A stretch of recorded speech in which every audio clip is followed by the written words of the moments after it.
This is TWiT.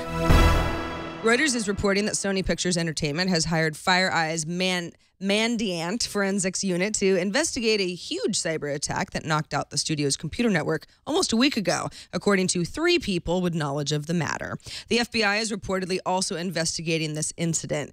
Now, Sony's computers went offline last Monday after displaying a red skull and the phrase hacked by #GOP, which reportedly does not stand for what you think it stands for. It stands for Guardians of Peace. That's according to the Los Angeles Times. Mandiant is an incident response firm that helps victims of breaches identify how big attacks actually are and help clean up the networks and help restore systems. The firm has handled some of the largest breaches uncovered today, including the 2013 attack on Target, which was last holiday season, about a year ago now.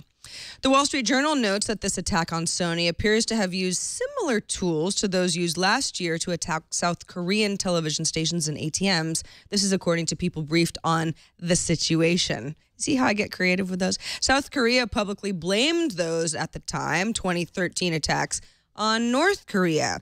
This has led to some investigators to perhaps believe that North Korea played a role in the breach at Sony's film and television studio, which is one of the largest in the U.S. You might say, well, why would they attack Sony? Well, the studio is about to release a movie called The Interview, which is a comedy where U.S. spies enlist a television host to assassinate North Korean leader Kim Jong-un.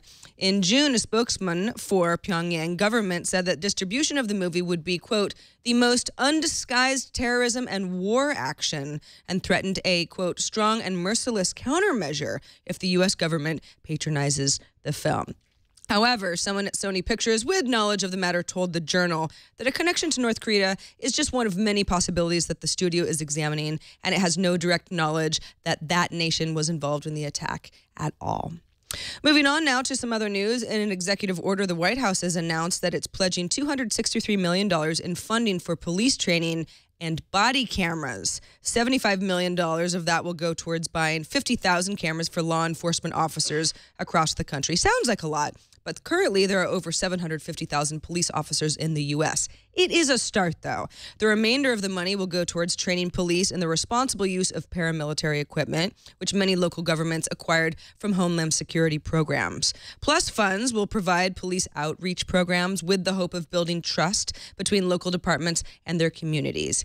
Many believe that the cameras provide a record of police activities, and there have been calls, quite a few of them, for more body cameras in the wake of recent events in Ferguson, Missouri, and ensuing nationwide protests.